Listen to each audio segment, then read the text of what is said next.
Good morning. I'm Mina Greene. Inside Cape Cod is the public affairs program of the Coxswain Radio Group, heard every Sunday at 6 a.m. Well, good morning, and welcome to another edition of Inside Cape Cod. I'm Mina Greene. I have the pleasure and the honor of having with me today Jim Bruce, who's from Northborough, and who came all the way down here to little old Cape Cod to speak with me.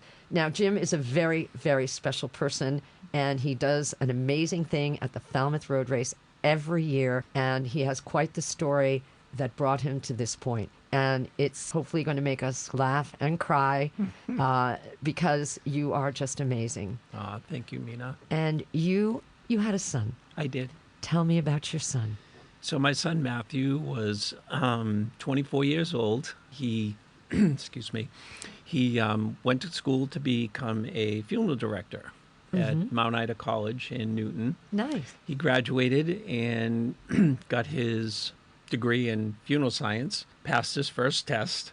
And one day we noticed that his speech was a little bit slurred. So we asked him if he had been drinking, and he said no. So he went to the doctor, and the doctor sent him to the neurologist to have a battery of tests. And after the tests were complete, it was a beautiful July day. The sun was out, the sky was blue. I was home working in the yard. My wife and daughter were there, and he pulled up in front of the house, and he got out of the car, and he walks up the driveway, and he said, "I have ALS." Like matter-of-factly, "I have ALS." He said, "I always knew I was going to die young." That's the words that he said right after that. And of course, it felt like somebody punched me in the stomach. And, you know, my daughter's crying. I fell to the ground crying. And he turned around and went back to work. And he was working at a funeral home in Worcester. So from there, it was just like total shock. You know, we had no idea this was coming. You're too young. This is a mistake. You know, all the things that you go through when you get that kind of diagnosis, because, you know, there's no cure. So it's not like cancer where there's some hope and treatments. There's nothing when you get diagnosed with ALS. I know. How could you not? How could you not go through that whole range of emotions? Yeah. It's just, I can't even fathom it. And I feel for people that have to go through this. I don't know how I would react. It's awful. It's so bad. But you turned it around. Yeah. So I reached out to Ron Hoffman at Compassionate Care ALS here in Falmouth. And he came to our house. He sat with us. He talked with us. And he was just an amazing person. He really answered all the questions that we had. The ones that we didn't want to know, he didn't answer. You know, he said, "Whatever you want to know, I'll tell you. Whatever you don't want to know, we can leave it for later." And so as time went on, Matt reached out to Maria Stefanos, who happened to be working at Fox 25 at the time, and said, "Hey, I'm a 24-year-old kid. I got ALS. I want to get my story out. I want to get the word out about young people in ALS." So she had him on TV a couple times. Ron and I were actually on Fox 25 with Matt, and he told his story. And later that year, the Falmouth Road Race was coming up, and Matt wanted me to push him in the race. So Ron went out and had a special race wheelchair built for Matt. Amazing. And, you know, Matt was a big Bruins fan. He loved the Bruins. So the wheelchair was adorned in black and gold, and it said Team Matt on the wheels. And unfortunately, Matt passed away before the road race came up. So that year I took a picture. We had a really nice picture of Matt, and I put it in the wheelchair with a blanket that he liked when he was not feeling well. And I pushed it empty in the road race. And ever since that year, I have pushed somebody living with ALS that Compassionate Care sees in the Falmouth Road Race. To keep his memory alive. Of course. You are an amazing father. And you obviously had an amazing son. He was. He was truly amazing. Sounds Never complained. You know, he walked pretty much 3 days up until the time that he passed away. Really? We went to a Bruins game 3 days before. And the really amazing thing is Matt loved to talk, and he didn't care who you were, who you were in life. He talked to the scalpers on the streets. He would buy tickets from them. I went to a game once with him, and this scalper comes, hey, Matt, you got $100 I can borrow? I'll give you the change later, Matt. Yep, here you go, and he just knew everybody, and he befriended a lot of people in the garden, and especially this one woman who, even when we go there today, she always comes up and gives us a big hug and says, oh, Matt, he was just such a character. She let him go up where he wasn't supposed to go. He didn't have the right ticket or whatever. And so he got to know everyone, including some of the Bruins. So Don Sweeney, who happened to be a former Bruin, gave us a box Wow. to watch a game. And when Matt passed, Cam Neely, who's the president of the Boston Bruins, sent a beautiful letter expressing his condolences to our family on Matt's passing. So that's just the kind of person he was. He loved to talk to people. He loved to eat. And those are the first two things that were taken from him with this disease, because he had the bulbar onset. Oh. So he lost the ability to talk, eat, swallow, everything, and that was the cruelty of it, because Those were his he favorite couldn't talk thing. anymore. He had to text everything, so His favorite things. yeah. So yeah. it wasn't too long, though, between the diagnosis and his passing. Yeah, it was 10 months. So that's kind of a godsend. Yeah, I think it was a blessing, because he As said he's- right from the beginning, I don't want to be on a ventilator. I don't want anything to keep me alive, but he did get a feeding tube, because he did it more for my wife and I. He truly didn't want to do it. And he's supposed to have like 5 cans of this. It's kind of like Ensure a day. Right. And he was only having 2, and he lost a lot of weight. And I think he did it more for us than he did for himself. But Very selfless young man. yeah. Very selfless. And the other cool thing was, before he passed, his cousins took him all over Europe. Paid for the Really? whole thing, took him on for like a 2-week trip around Europe. And then when we got back, he had so many friends and so many people that knew and loved him that they had all these events to raise money for Matt. And people donated. There was one gentleman from Westboro that donated all his frequent flyer miles. Really? And Matt always wanted to go to Ireland, so we went to Ireland for 2 weeks. And he got to enjoy that, albeit it was probably a little bit late in his diagnosis, but we made it. I mean, it was okay, and he enjoyed it. And so he packed more into that 10 months than most people do in a lifetime, but Fantastic. he never complained. He never, ever complained. Wow. 24 years old. 24. And yet and obviously you're keeping him alive with the road race. Yep. And the fact that you are coming down and you are pushing someone else who otherwise would not be able to do something like this. And Matt was fortunate enough to be able to do something. Yeah. Like the fantastic road race. Yeah. 1973 it started. And Yeah. it's incredible. And so this is going to be, your 10th year? 10th year. 10th year pushing someone. Yep. Yep. And of course, the road race is coming up on the 18th of August. Yep. And so just about a week from now, our stations are usually have a very large presence there. And I've done it, and I've been down there representing stations in the past, and many years I've been here. Yeah. And I live in Mashpee, so it's kind of like it takes me like 3 hours to get out of there to Of go like course. 9 miles. So, Yeah. but I have a very strong feeling that I'm going to be there this year. That would be awesome. I'm going to be there this year cheering you and Matt on. Aw. And honestly, I have to be honest. I saw this on the news last year, on WBZ TV Yep. News last year. Yep. And I record the news on the weekends just to keep up because I'm my job here. And I saw the story, and the road race was almost already done. And I was like, okay, I got to save this because I think this is a great story. I mean, it's a heart-wrenching story, but it's also a wonderful story. It Good is. things came out of this. It did. And for you to give back for the last 10 years in pushing someone with ALS in this incredible road race, how they must feel and how they feel, look at me. I'm out here.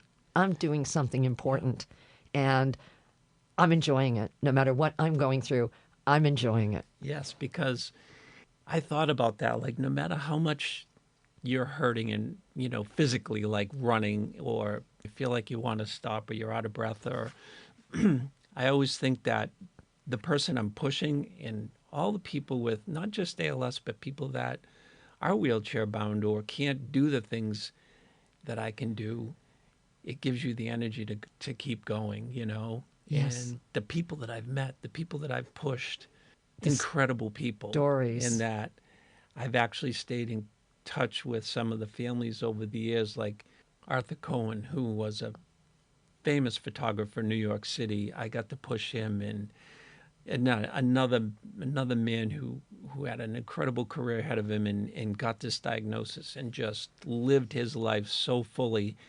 You know, he made pickles. It was called Pickle ALS, and I actually got his little wristband. I see that. You know, and he would make pickles in his kitchen, and it got so big that he had to like get a warehouse to start producing these things. But he's since passed. But we were at a fundraising event in Hoboken. You probably know Of course, what I know Hoboken is, Hoboken. right? Yep. It was at like a German beer garden, and we were all upstairs, and his wife, and we're all standing around him, and everyone's got a plate of food and they're eating, and of course he can't eat, so he's sitting there, and I said, Arthur, I'm sorry, you know, I felt guilty. I go, this must be killing you. I said, don't worry about it. I said, this stuff's going to give you a heart attack anyway. And he texts on his phone, he goes, I'd rather have the heart attack. Oh. And I'm like, so true. Yeah. So it just brought me back again to think like the stuff that we just Take for granted. Yeah, we take for granted. It's that we crazy. Don't think about, you know. No. And so again, the awareness also that you're bringing to people about this. I mean, I know that there's wonderful people out there who have been raising awareness about ALS because it's just something, it's almost unfathomable that people go through this. And I think the more people talk about it, the better it's going to get for people with ALS and for families of people with ALS. Because a lot of people don't want to think about it because it seems so horrible. But it needs to be talked about. It does. It does, because it's becoming more and more prevalent now. I mean, I think the last thing I heard from the girl that does the intakes is we're getting about 2 new families a day. Oh, that's at Compassionate Care that we're seeing. So, you know, the caregivers are getting a lot of people. Yes. Yeah. Yeah. Unfortunately, I wish we were out of business. No offense. But I wish you were too. Yeah, but what yeah. you're doing, because now you work with Ron Hoffman. I do. Yeah. And you work very hard over there. And so that's got to be fulfilling as well. I mean, as I said, when I saw it on the news, I saw the most beautiful, peaceful place ever. And I remember one of the things that Ron was saying, it was quoted, was just saying, it's just a great place to be. Yes. To just be, you know, and not try to worry about anything else. Just be. Look at the beauty around you and be peaceful. Yeah. Because life is hectic and life is crazy and illnesses are crazy. Yeah. And I admire you, I do, and your family for your strength to be able to talk about this. And you have been talking about it, which is great because we need more awareness. We do. And I have to admit, I never knew that Compassionate Care existed. And I thought, I have to get this gentleman, Ron Hoffman, on the air as well. Absolutely. So he's going to be joining me in this interview as well. And it's just, can you say who you were pushing this year? Yeah, Della Larson. Della Larson. Della Larson. She's a retired kindergarten teacher. She's a beautiful woman, and I'm so excited to be pushing her this year. And she's excited too. I'll bet she is. Yeah. I mean, it's such a beautiful race. If anyone that hasn't done it before, I mean, the first part of it starts out, you know, you're going along the water by, you know, the Falmouth Lighthouse and running along the beach, and there's boats out there, and it's just such an iconic, beautiful race. Albeit it does get a little bit hot. Yes, because there's not many trees at the beach. No, typically every year it's brutally hot, but you know what? It's okay because it's a short amount of time that you're out there. And, that you're uncomfortable when these poor people are uncomfortable most of the time. And you know, I got to tell this one quick story. We met a family at the Salucci Road Race. Paul Salucci was the governor of Massachusetts a few years ago, and he was diagnosed with ALS and since passed. We became friendly with his wife during the road race, and we met a family there, the Bellinas. And so Matt, my son's name is Matt, but his son's name is Matt. Yes. His dad's name is Jim. I'm Jim. He has a brother named Andrew. I have a son named Andrew. That's ironic. And it was just really crazy. But he was a Navy pilot, and he ended up getting diagnosed with ALS. So we met them. We today are still still friends with them and see them all the time. But I pushed him in the Falmouth Road Race a couple of years ago. Did you? And now he's a Yankees fan. Uh-oh. All right. Here He's we a Yankees go. fan. He's an Eagles, the whole thing. So, and it was brutally hot, but he was a good sport. I gave him one of Matt's Bruins jerseys to wear as I pushed him in the Falmouth Road Race. Much to his chagrin, he didn't like it, but Yep, but anyway, he did it. he did it. The New York guy. Yeah, New Yorker. New Yeah, Yorker. I'm a former New Yorker. But yeah, even though he had to wear that Bruins shirt, Yep. it was worth it. Yep. And it's just such a beautiful, as you said, it's such a beautiful route. beautiful It's race. 7 mile Yep. seaside race. And again, it's just does so much for so many people. Yep. Yep. Jim, I can't thank you enough for your time this morning. Oh, Is there that's anything great. we missed? Well, I did. You know that we did the bike ride from Falmouth to Falmouth? Actually, I did, and I meant to talk to you about that. You, last year, rode from Falmouth, Massachusetts to Falmouth, Florida. That's crazy. I never even knew there was a Falmouth, Florida. Yeah, we Googled actually before I retired, I always thought about going East Coast to West Coast to East Coast on my bike. And then I happened to be training for a triathlon with a friend of mine, and I was saying, I really want to raise money for compassionate care, and I'm thinking of doing a cross-country bike ride. And she said, I'll do that with you. And I'm like, oh, great. So we started talking, and we said, why don't we just do the East Coast? Yeah. I'm like, okay. And I said, let's Google and see how many Falmouths there are in the United States. And there's actually 5 of them. Wow. So there's a Falmouth, Florida, Falmouth, Virginia, Falmouth, Maine, Falmouth, Mass, and then there's a Falmouth, I think, near Ohio somewhere. I'm not really sure. So we said, let's do Falmouth to Falmouth. Yeah. So That's how it began. that's how it began. And then we just worked with Ron and his people, and we came up with Riding with Compassion was the thing, and we had logo made, and we brought the van to a place to have it lettered. So it was lettered with all the Riding with Compassion, and we put big QR codes on the side that, if people want to donate, they could. And then we had 3 big sponsors. One was BJ's Wholesale Club. Mm-hmm. We had Analytic Pharmaceuticals. And another one was the Ride to Remember, which is a ride that started with a sergeant on the Springfield Police Department. And he did this to raise money for fallen first responders, whether it be law enforcement, firefighters, police officers, Wonderful. EMS, jail guards. And he used to go from Springfield to Boston, and then they kind of, changed the route a little bit, but they donated $10,000 Wow.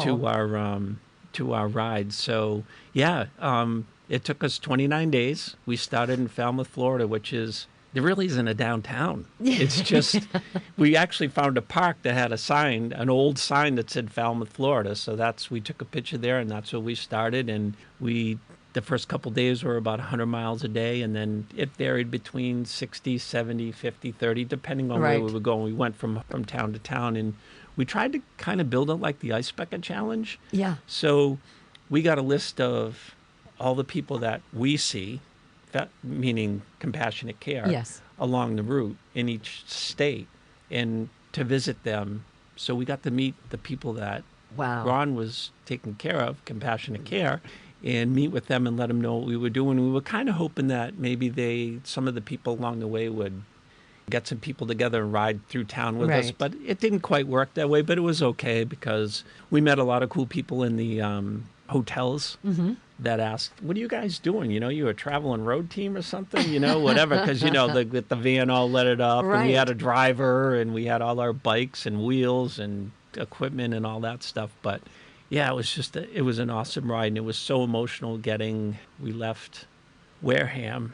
We stayed in Wareham. Well, although we could have made it that day, but we stayed in Wareham, and we rode into North Falmouth, and then got on the bike trail and rode to Chase Road, which is where Compassionate Care's retreat center is. Such an emotional ride in there. I mean, I can't imagine. Just emotional. Yeah. And the thing was, the whole 29 days, I was never tired. I never felt overwhelmed. I just felt Matt. I felt Matt, and I felt all the people living with ALS. And it just gave me the strength just to get through it. And every day was just so awesome.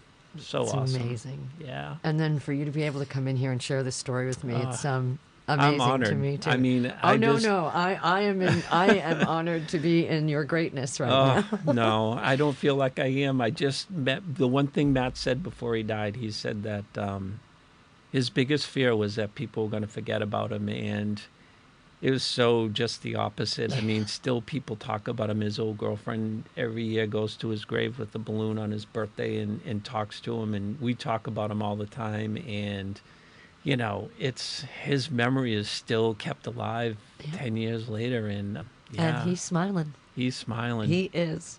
Yeah. Okay, well, now you've got my waterworks going, Jim. So I want to thank you again so much for coming in today. I so appreciate your time. It was my pleasure. Thank you for No, having it was me. my pleasure. Honestly. And I wish you well in the road race. I know you're going to do beautifully. Thank you. I know she's going to be very excited, the woman that you're pushing to Della. kindergarten. Della, that's right. She's such a sweetheart. Della's going to be very excited. Yeah. And I have a feeling I'm going to be seeing you along the route. I hope you are. Thank you so much. You're so welcome. It was my pleasure, honestly. Thanks. Today, I'm on the scene at Compassionate Care ALS in Falmouth. I'm very fortunate today to be sitting in Compassionate Care ALS in Falmouth, a beautiful, magnificently unbelievable facility for people with ALS. And I have the pleasure of speaking with the founder, Ron Hoffman. Ron, how did you come up with this idea?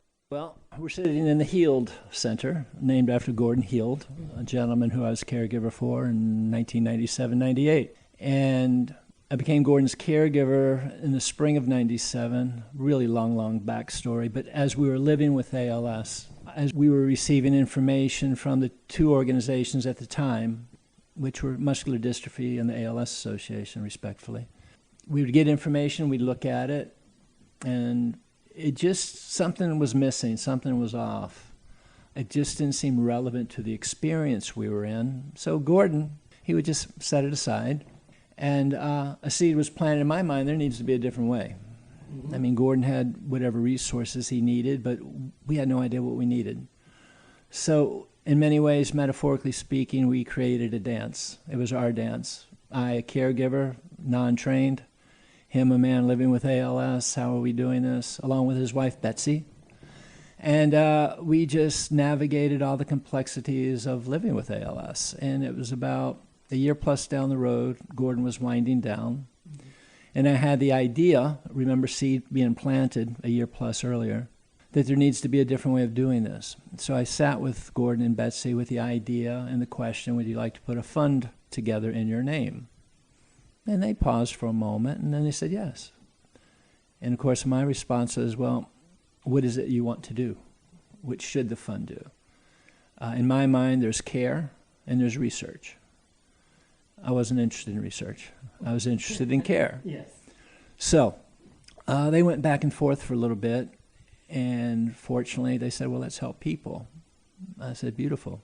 So we created the Gordon T. Heald ALS Fund. Just an ad hoc organization. Actually, it was in Gordon's obituary in lieu of flowers, send donations to the Gordon T. Heald ALS Fund, also known as, metaphorically speaking, Ron's Lemonade Stand. I was just out there helping people. Along the way, Betsy continued to pay me as though I was taking care of Gordon. That was the genesis of all of this. And then as time went on, I mean, where do I go to school for this? All right. I mean, I grew up in retail. I had many careers, but certainly not what I was entering into. So I knew I needed to learn some new things.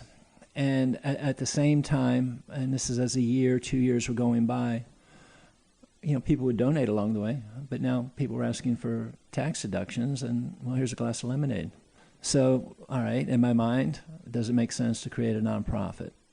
So with Betsy's permission, I started working on that, and created Compassionate Care ALS, the Heald Fund, the Gordon T. Heald ALS Fund, birthed CCALS. And as all that was going on, all of a sudden, interesting, extraordinary individuals started coming into my life. From where? I don't know. But these people became teachers, mentors, colleagues, and friends. In essence, they just helped me remember what I already knew. And I had my own life experiences in tending to, family members who had illness and passed away.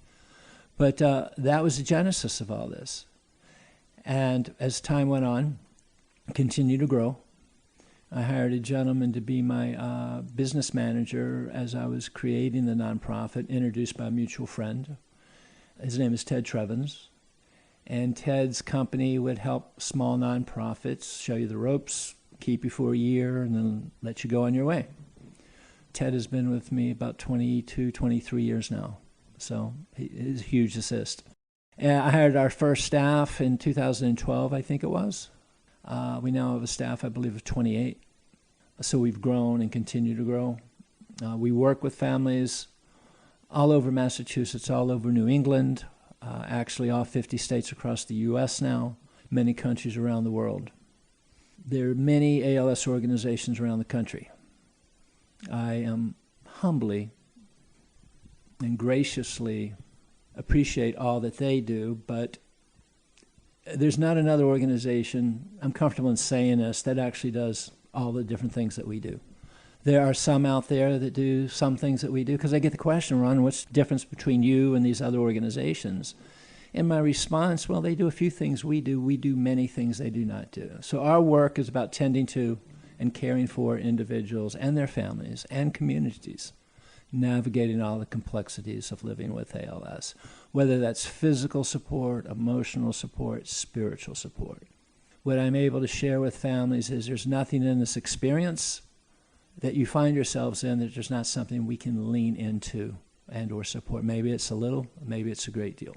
And, you know, that's the nature of our work. Our model is very much it's a relational model.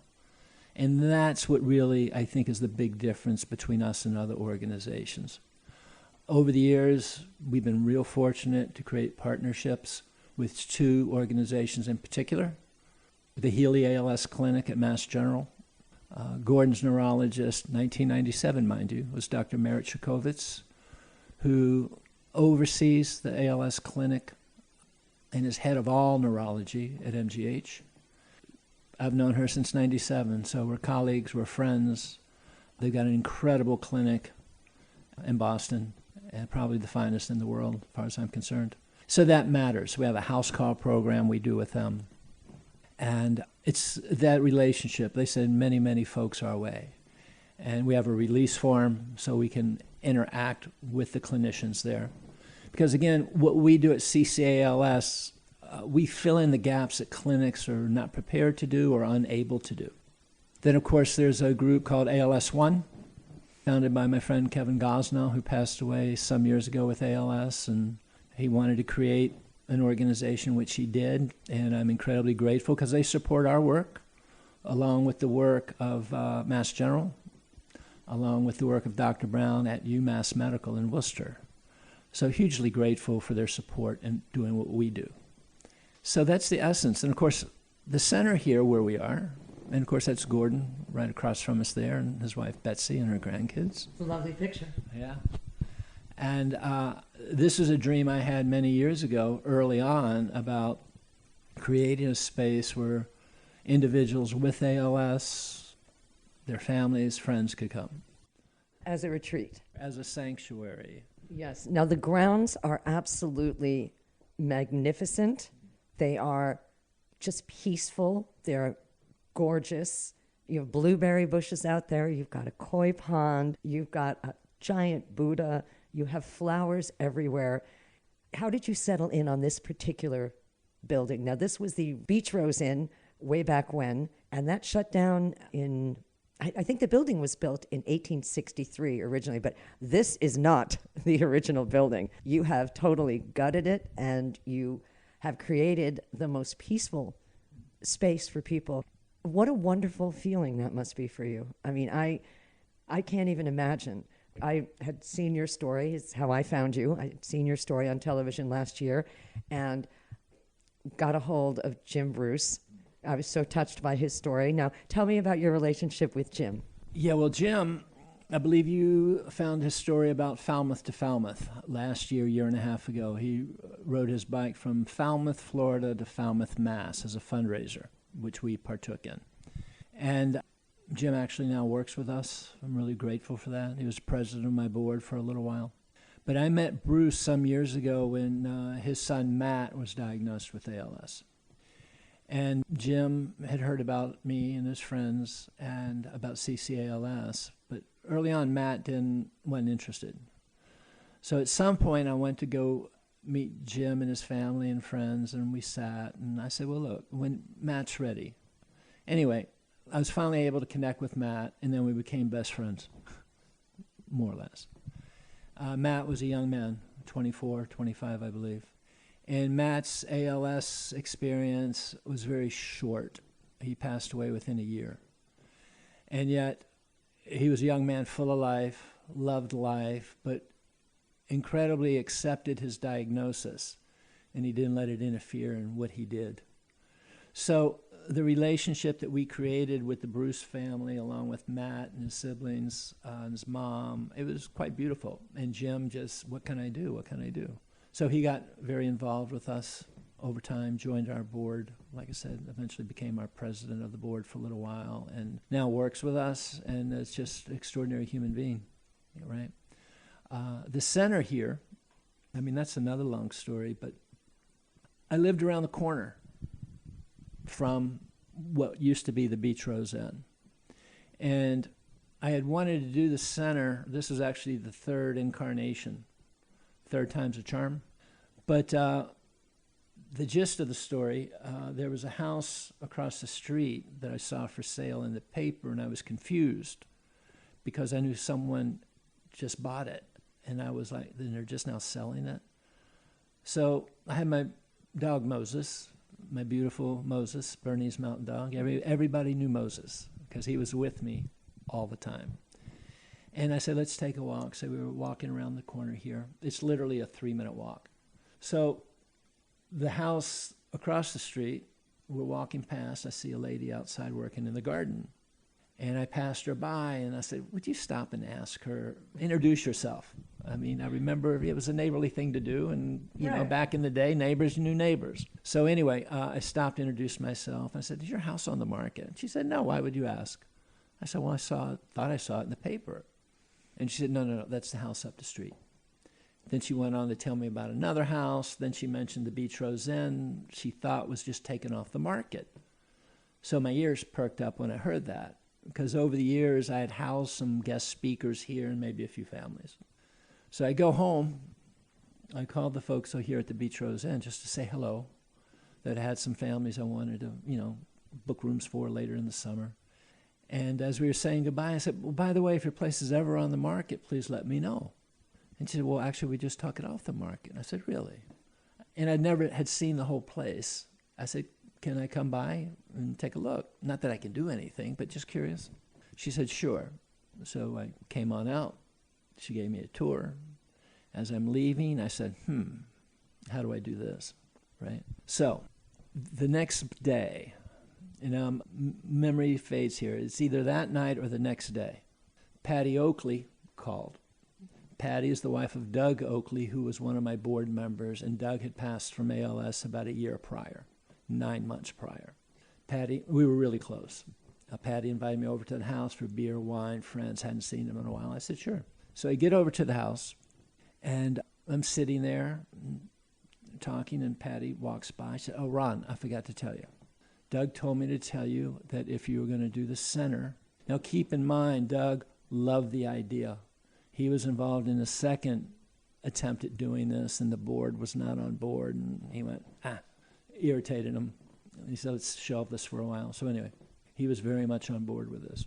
So Patty says, oh, Ron, I forgot to tell you.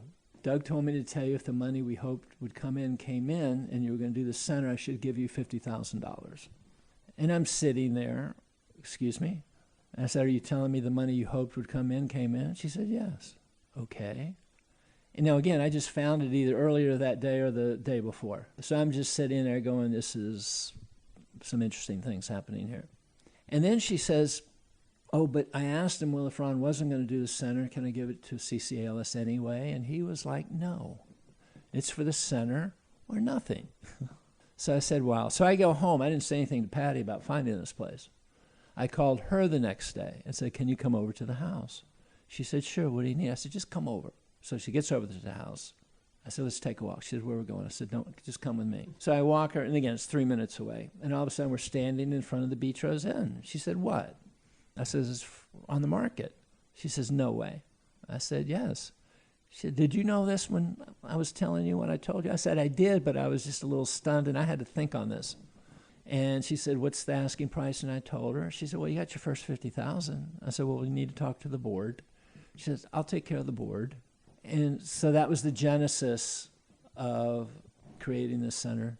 And then the beauty was, I told Ted, my business manager, and he pretty much said, you're crazy. We got to do a capital campaign. We got to raise, well, we ended up raising $3.4 million. But he was telling me why you can't do it. I said, Ted. We're doing it. Yeah. So anyway, I actually just penned a letter. It took me a few weeks. Need to get the language right. Sent it to, 20 different individuals, donors and friends. Within a month and a half, 2 months, I'd raised $300,000. So I knew I was on the right track. And then we did a capital campaign, and the rest is history. It really is amazing. Now, you had some people donate. Didn't some contractors help out a little bit with some of the work? Did they donate some of their time, from what I heard? Indeed. Actually, I was just with George. George was like the project manager. And I just took him over to a family that I recently met that needs some work done, and it's complicated. I asked George to look at it to see if he could see what I was seeing. Ralph Cataldo was my builder, and George had been with Ralph for many, many, many years. And Ralph was involved in the second, maybe the first and second incarnations, at least the second, I know. And Ralph was all in, and Ralph was able to bring in a lot of subcontractors. Many people gifted materials, deep discounts, et cetera, in the Falmouth community and the Cape. Hugely beneficial to the cause. I believe it's Snow and Jones Plumbing and Heating. They were huge. Oh, my goodness. I mean, all of our plumbing, all of the bathroom, the showers, the toilet, everything was donated. They were huge, absolutely huge. So it was an incredibly beautiful way of the community coming together for an incredible cause. And we have had literally people from all over the country come here, right? So it's an incredibly beautiful gift. We don't charge our ALS families, which makes it even more special. Many donate what they can, and some are incredibly generous because they understand what it is that we're doing. So, and the facility is, as I said, stunning. State of the art. Just the restrooms, the everything, and the peacefulness and the quiet, and just from one little conversation you had, this whole thing started. And you have met some wonderful people, as I said, like Jim Bruce.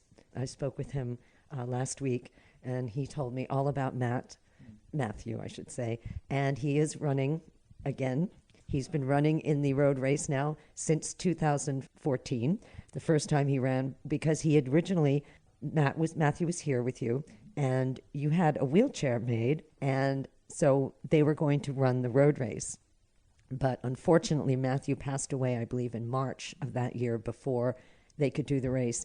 And Jim, I don't know how he had the will or the strength to do it, put that picture in the wheelchair, and he ran that road race. And ever since, this is going to be his 10th year pushing someone with ALS in the Falmouth Road Race. How magnificent is that? And he's pushing this lovely woman, kindergarten teacher for Boston Public Schools, Della, and she is amazing. I've read her story, and she's so thrilled to be able to do this. And Jim is he's such a gentle, almost quiet, but kind and compassionate man. And I was almost in tears when I was talking to him because he's such a lovely person. And he had so many wonderful things to say about you and this facility as well. And you allowed us to walk around today and take a look at the gardens and all the different rooms and what's available to people. And it's like an island all on its own. It's just its own entity. And it is absolutely beautiful. You said 1.6 acres you're on? Yeah, right about 1.6. There's some conservation land behind us. 17 Chase Road. It's a dead-end street. Our neighbors have been absolutely wonderful. And, it's a quiet place. And people come here just to be together, to be in nature. And we got bike path, walking path right next to us. Again, the gardens here are absolutely extraordinary. We have a corporate membership at the Seacrest Beach Hotel that we're able to send folks. We have a membership at the Heritage Plantation in Sandwich. Falmouth is a wonderful place. You know, people can take the ferry over to Woods Hole. That's accessible. So, and oftentimes folks will come here to meet with us. You know, it's kind of like going to their home. Mm-hmm. So my staff will meet families here as well. I'll meet families here. It's pretty extraordinary. It is, and it's amazing. I loved when I saw an interview with you last year. It caught my ear. Somebody said it's just a place where families can come and just be, and just take it all in, all of the nature, all of the flowers, feel the breeze, feel the sun on your face, and just be peaceful for just a little while, and bring the families closer together. Well, Ron, I could talk to you all day, and I would love to talk to you all day, but I really appreciate all of the time that you've given us today, and I cannot thank you enough for all of the work and all of the foresight and all of the help that you've been giving these families for this atrocious disease. It's a terrible disease, and I did hear that Matt, from his father, Jim, was very graceful about it, and fortunately for him, he didn't go past a year. Because so many other people, it's a lot longer. So thank you so much for your time on this Saturday, mind you. Beautiful Saturday in West Falmouth. And I want to thank you and for everything that you do. And please keep up the good work. Let me talk to you whenever you have something coming up, any kind of fundraiser or something. Please let me know. And we can talk about it again on Inside Cape Cod. Thank you so much. Thank you so much. And that's going to do it for this edition of Inside Cape Cod, heard every Sunday morning at this time on all 4 of our Coxswain Media Stations. Until next time, I'm Mina Greene. You've been listening to Inside Cape Cod, the public affairs program of the Coxswain Radio Group, heard every Sunday at 6 a.m. I'm Mina Greene.